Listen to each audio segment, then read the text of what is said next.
Hello, hello! Je m'appelle Jennifer, j'ai 40 ans et ma vie a déjà basculé 2 fois.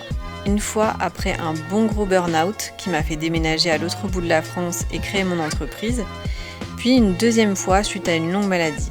Là, j'ai eu très peur pour ma vie, alors j'ai décidé de faire un gros travail sur moi, de penser toutes mes blessures, de comprendre qui j'étais vraiment et de créer une vie qui me ressemble pleinement. Je t'explique ici comment tu peux toi aussi faire d'un événement difficile un véritable élan pour te révéler et pour transformer ta vie.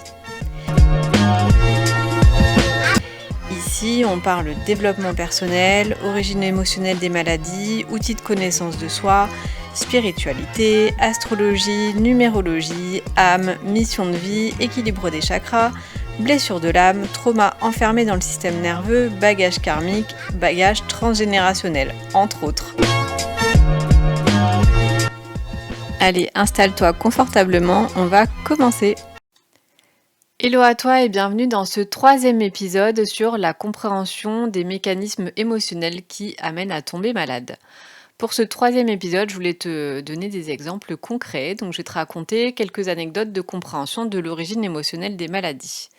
Parce qu'en effet, comme tu as pu le comprendre, suivant l'endroit de ton corps et ou la pathologie qui te touche, le pourquoi tu es tombé malade sera vraiment spécifique.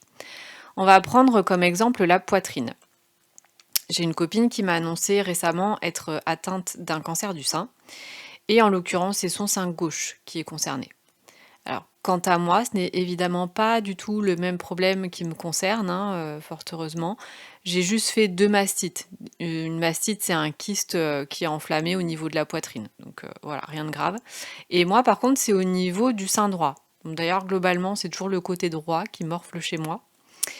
Donc je vais d'abord commencer par t'expliquer la différence entre le côté droit et le côté gauche. Globalement, le côté droit du corps représente le côté masculin, l'homme, l'autorité, le travail, l'action, ça peut être le père également. Tandis que le côté gauche du corps représente quant à lui le côté féminin, les émotions, la maternité ou bien la mère. Ça, c'est une règle générale.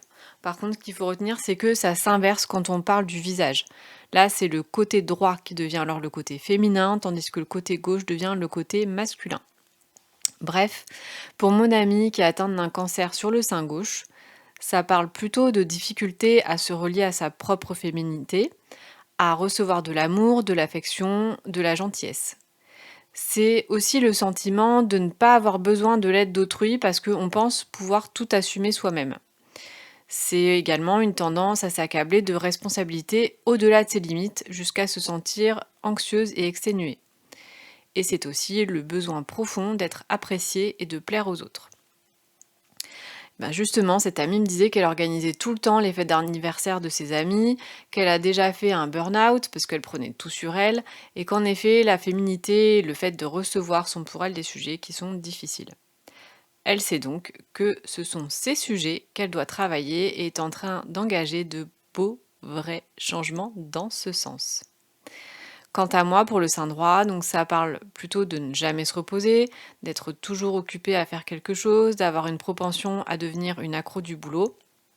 Ça parle aussi de difficulté à dire non, de penser que le monde va s'écrouler si on ne fait pas quelque chose. Et c'est aussi le sentiment récurrent d'être une victime. C'est aussi d'être enfermé dans ses blessures d'enfance en lien avec la famille. C'est le fait de pouvoir facilement se laisser piéger dans une relation abusive et de porter de la colère envers les hommes. Ça, figure-toi que c'est complètement moi aussi. Je travaille trop, j'ai du mal à ne rien faire, je n'ai pas su pendant très longtemps dire non. Le sentiment de victime, c'est complètement ce qu'on vit quand on a comme moi une blessure de l'abandon. Et puis, j'ai aussi une grosse blessure d'enfance en lien avec la famille. Et puis, j'ai peur des hommes. Donc voilà, tout colle.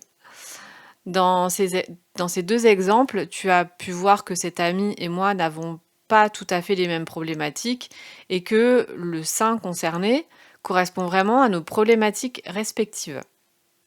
Je vais maintenant te donner un autre exemple qui est beaucoup plus courant. J'ai une amie qui faisait des angines à répétition. Alors le symbole de l'angine en décodage biologique, c'est une peur de l'avenir, mais aussi des difficultés à révéler ses émotions, particulièrement en amour. Ça peut aussi être d'autres choses, mais en tout cas, c'était vraiment ce qui, elle, la concernait. Et elle m'a révélé qu'en effet, depuis qu'elle était maman solo, elle avait des angoisses qui étaient liées à l'argent parce que, elle est indépendante, elle est freelance quoi. Enfin, elle a sa propre entreprise et elle ne sait jamais combien elle va gagner le mois d'après. De plus, sa séparation et surtout les dates qu'elle a fait ensuite l'ont complètement fermée à révéler ses émotions. Donc voilà, du coup, elle a travaillé sur ces 2 axes et fini les angines. Voilà, donc quelques exemples pour te montrer que si tu es atteinte d'une maladie grave, longue, chronique ou même bénigne mais qu'elle revient souvent, il est important de savoir ce que cette maladie a à te dire et ce qui a pu la déclencher afin d'agir concrètement pour guérir tes blessures et faire des changements de vie. Il faut que tu saches que donc je suis formée au décodage biologique des maladies et que j'ai beaucoup expérimenté pour pouvoir être une bonne praticienne. Et du coup, j'ai mis en place un pack pour t'aider toi aussi à comprendre l'origine de ta maladie ou de la maladie de tes proches et pouvoir mettre en pratique pour pouvoir vraiment comprendre d'où ça vient, quel a été l'élément déclencheur et comment tu peux faire des changements pour sortir de ce mauvais pas. Voilà, je te dis à la semaine prochaine pour un nouvel épisode et cette fois, je te parlerai d'un autre outil qui est la numérologie et qui m'a aussi beaucoup aidé à comprendre l'origine émotionnelle de ma maladie et qui a aidé beaucoup d'autres personnes également. Et c'est un des outils que j'utilise et je voudrais t'en parler la semaine prochaine. Bye bye! N'hésite pas à me rejoindre sur mon compte Instagram Jenbold pour échanger avec moi et pour suivre mes actualités. À bientôt!